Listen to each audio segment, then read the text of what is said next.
tó bá jẹ́ tìwé ni mo kàwé o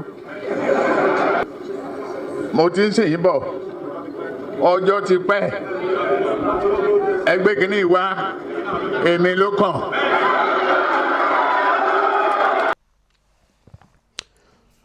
Right, hello guys, welcome to another solo session of Emi Lokan. It's been a long time since I've done one of these. Howbeit, I did say that I was going to alternate between releasing interviews and the solo sessions. Obviously, a lot has gone on in my life. Overall, I've kind of let it get the better of me, but I've realised that consistency is key. I say realise, but it's been reaffirmed in me that consistency is key. So I'm going to do my best to be as consistent as possible, irrespective of what's going on. Yeah, throughout my time of exploring chess and playing the game of chess and whatnot, as I said in the episode of Aaron, I was working with a charity called CSC, Chess in Schools and Communities, and that improved my gameplay and my ability to teach and my understanding of the game. There's a curriculum that we use which incorporates certain lessons coherently, and I think I'm going to adopt certain aspects of the curriculum in these solo sessions. I also wrote a computer script to adapt certain aspects of this curriculum. I don't know if I mentioned in the first solo session that you can't play mini games without the king on the board in typical like let's say Lichess or chess.com. Like you can't do that. So I created a Python script and this mini games toolkit according to the lessons where we could do that. So I was just going to start from pretty much lesson 1, focusing on the pawn and how it moves. How we teach, we don't teach showing the entire rules of chess, but we play a game called Capture the Flag, and it starts off with the pawn and how the pawn moves, understanding the mechanisms and dynamic of the pawn. So I thought this would be the best thing to do. As I said with the solo sessions, I wanted to kind of use chess as an allegory for things I'd learned in real life and to impart wisdom. And I believe the pawn is a perfect example of that. So without further ado, let's go. So we playing with the computer. I've written the script so that we can start. So it will show you how the pawn moves, just to recap. So on the first move, the pawn can move 1 square ahead or 2 squares ahead. Obviously, we've mentioned the horizontal ranks in chess and the vertical files. So the files going A, B, C, D, E, F, G, H. Yeah, going upwards on the ranks from 1 to 8. On the first move, a pawn can move 1 or 2 squares ahead, like I said, which is represented in this. And just a little bit about the pawn. In terms of etymologically, I think going back to Latin, it's like the foot soldier. Literally, the word pawn is derived from like kind of like Romance languages, like words like pes and whatever, like which means foot. So it's representative of the fact that it is kind of like the foot soldier. I believe they call it cavalry, unless cavalry is more related to horse or whatever. But like that kind of cannon fodder, that kind of infantryman, so to say. Let's start off with A4. As you can see, the code works automatically, and it's moved the black pawn from F7 to F5. I think I'll incorporate this into my website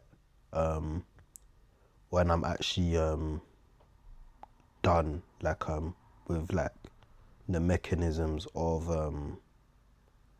my platform, so to say. But yeah, as I was saying, I haven't necessarily elaborated on the rules of capture the flag, but I'll come along to that. So the rules in this instance is that in order to win, you can do one of three things. You can either capture all your opponent's pawns, so like in this instance, all the black pawns. You can get one pawn to the other side, to the back rank of your opponents. In a real game of chess, that would result in a promotion. Or you can be the last person to make a legal move. So i.e., like in this instance, you have this pawn can't move. Imagine all the pawns were in a position where there were no more legal moves to make, whether that would be advance or capture, or capturing, as it says, a legal move around here. The last person to make a legal move would win. In a real game of chess, that could be like a draw or a stalemate, assuming that there's a king on the board and there's no more legal moves, but it's not checkmate. It would be like a draw or a stalemate, whatever instance. Well, a stalemate is a type of draw. But yeah, in this instance, how we learn with CSC, it's the case where this is a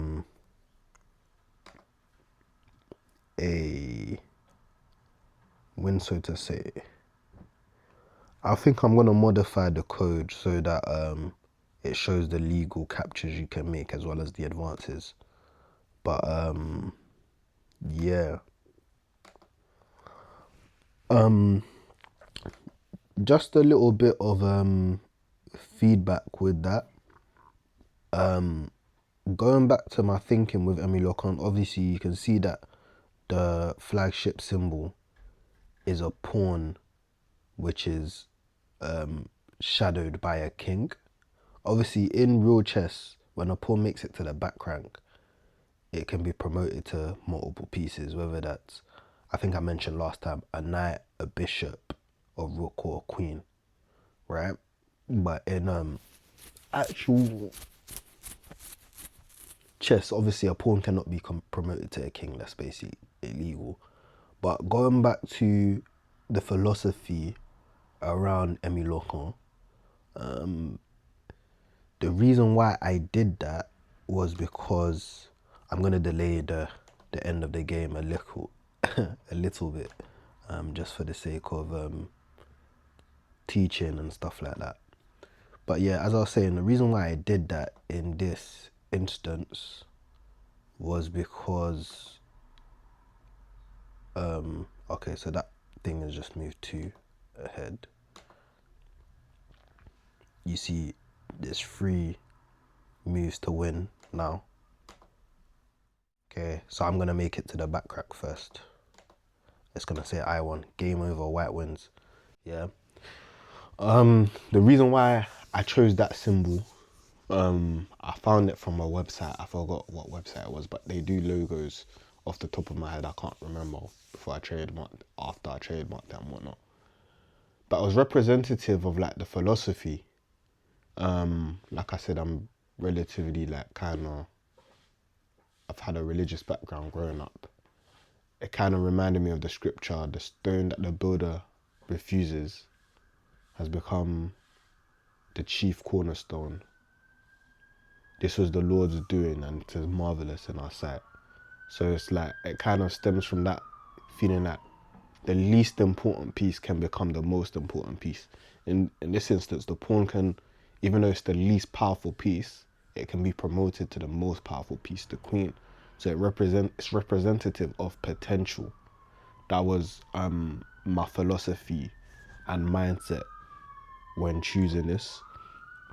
Pawns are very, and I think that that's just an interesting aspect of kind of life in general. philosophy in general, you go to like I don't know, whether it's like Machiavellianism and whatnot.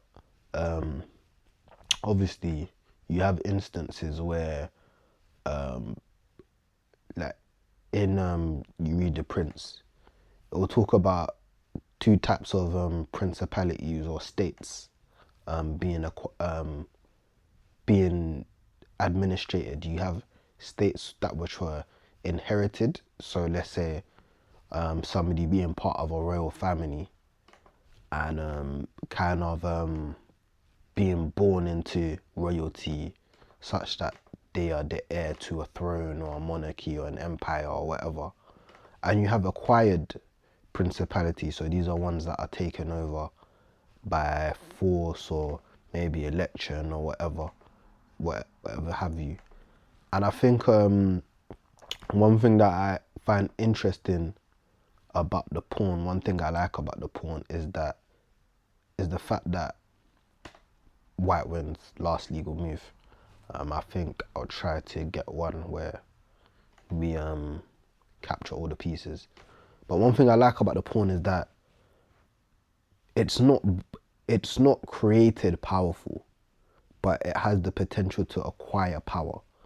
In the sense of being promoted, you have things like even in like the military, where it's like, okay, cool, you could start off like a private, and then you can be promoted, you can increase in that rank in terms of like what rank you are in the military, whether it's like, oh, you could be like a private, you could become an officer, you can become like, let's say, I don't know, a captain, lieutenant colonel, like a general, a marshal, a field marshal, like, or like Navy admiral.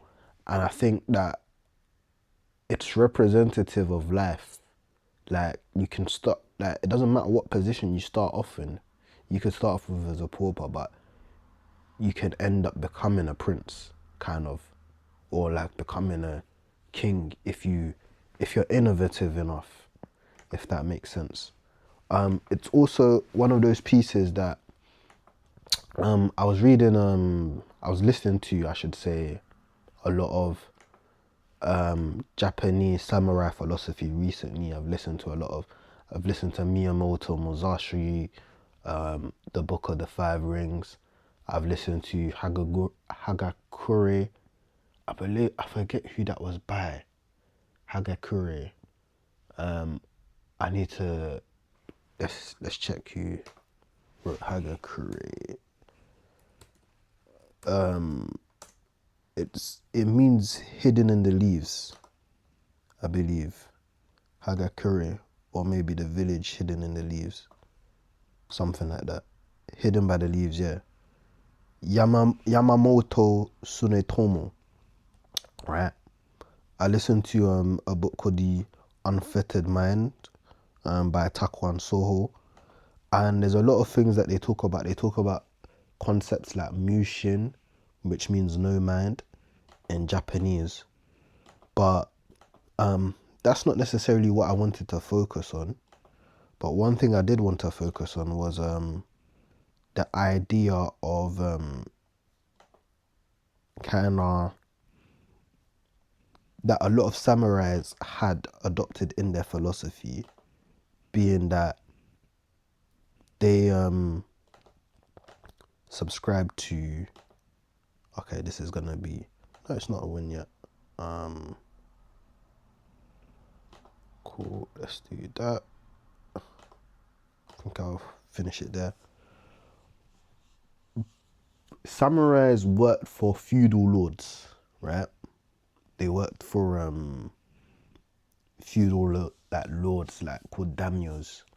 And as a samurai, you're expected to like kind of devote your life to your feudal lord, to like the defense of whatever household or feudal state that you belong to or whatever, to the point where when their feudal lord would die, let's say they died of old age, a lot of samurai, they were expected to commit a practice called seppuku. Seppuku meaning it's like kind of ritual suicide. They would take like a blade and they would stab themselves in the belly, like in terms of it was considered to be honorable for them to do that. And if you didn't do that as a samurai, I know it's a barbaric practice, or it's kind of like a weird practice by our modern day standards, but you'd become a ronin, like you'd become like a basically an illegal samurai, like a fugitive, if that makes sense. But one thing that's espoused in those philosophies is that you can't fear death. You, like, at any given moment, you're expected to be ready to lay down your life in battle, to the degree that the shame of a samurai was a wound to the back, because it meant that you had your back turned to your opponent, i.e. you were trying to flee.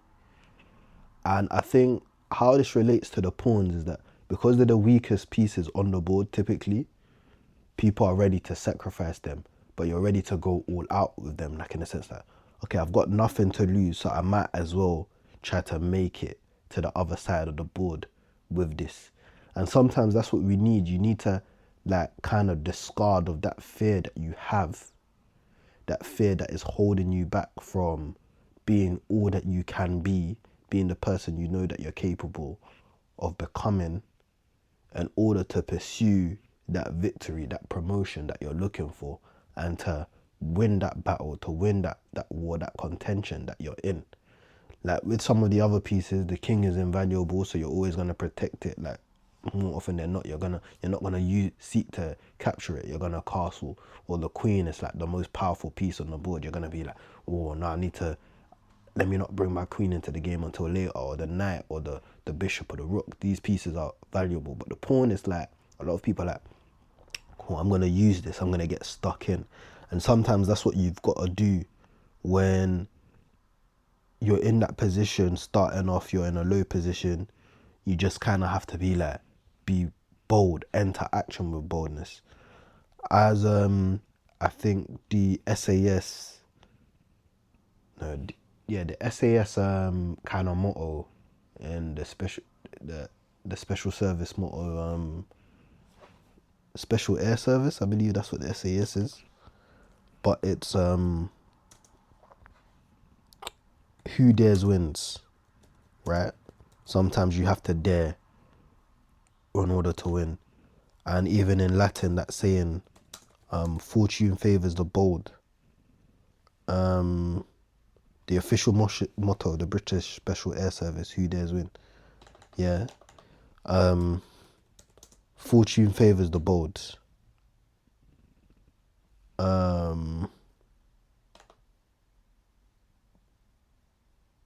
Yeah.